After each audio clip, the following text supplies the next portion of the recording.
Let me guess, you just started playing beach volleyball and you're not getting any blocks. My name is Brandon Joyner with Better at Beach, and today I'm going to talk about all these silly blocking mistakes you're making. We're going to fix them so that you can get some more blocks. There's a little confusion about what blocking actually is. Of course, we all know blocking as when you are up at the net and you penetrate your hands onto the other side of the net and you stop the ball from coming over the net by putting it down on your opponent's side, but that's not always what it is. Your job as a blocker is to take up space on your half of the court to help your defense defend as many shots as possible. Silly mistake number one, finding the correct distance from the net.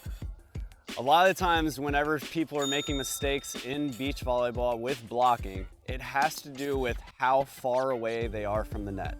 A lot of people get too close, a lot of people are too far off. We have to make sure that we find the correct distance from the net. And the way that you're going to do that is by pinching your elbows by your side and making your arms at a 90-degree angle. Once you find that spacing, then the net should be very close to your fingertips. If you're able to find that spacing, then as you shuffle side to side and you finally make your block jump move, you'll be able to get those hands over the net and perform a block in the right spot. Silly mistake number two. Is that real? Two? Yeah, two. Yeah, that's what that is. We have to make sure we are getting into a full squat, allowing ourselves to jump as high as possible. So try to think about getting your feet underneath yourself as early as possible. Yes, we need to read where this attacker is coming in to hit. We need to make sure that we are in front of them. But once we find that location, allow yourself to load. Get into a deep squat. The lower, the better. Silly mistake number three, not penetrating.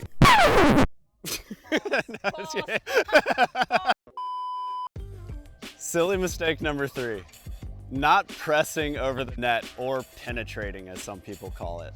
One of the big problems that we see is that when people jump up in the air, they put their hands straight up in the air and they look like robots, or they look like really tall walls or Barbies. We're bad! We don't want to be a Barbie. We don't want to be a stick figure. We want to make sure that we are getting our hands on the other side of the net. Something that has been told to me that works for me very, very well is that depending on where I'm blocking, I have an idea of once I jump up in the air and I'm ready to penetrate my hands over the net, that I put one hand on one corner of a sideline and I put the other hand on the other corner of the sideline. This really helps me focus on getting my hands over the net and finishing my block.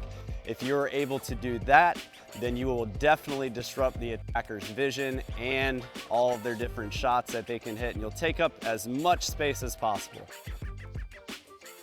Before we keep going, I do have to make sure that you guys understand these three rules about blocking, just so that you don't look like a fool and you don't get yelled at by any of the people that you're playing with. The first one is that in beach volleyball, the block counts as a touch. So what that means is if I'm at the net and I'm blocking and somebody hits a shot and it hits off my fingers and then my partner passes it up in the air, I only have one more touch to get that ball over the net.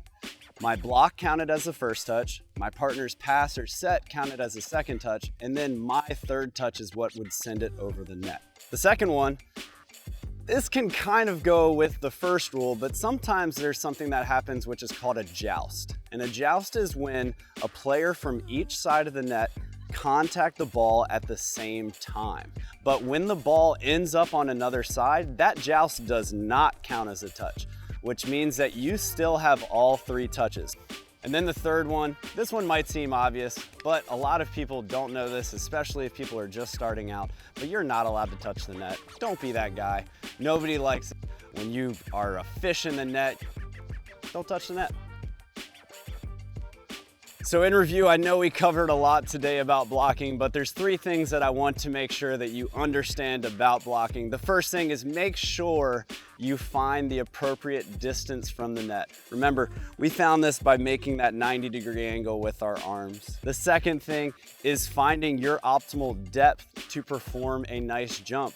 A lot of us stand too tall. We don't get that full drop in order to jump and get springy. And then third is to press your hands over the net or penetrate the net and make sure that your hands are finishing on your opponent's side. If you guys are able to accomplish all 3 of those checklists, then people might be calling you the Phil Dalhausser of your day. Is now not set point against them, it's match point for them. They are astonishing as a duo. If you guys want to get your hands on our 36 best drills, we've included that link below. So go ahead and click that link and we will send you our free drill book, 36 Essential Drills for Beach Volleyball.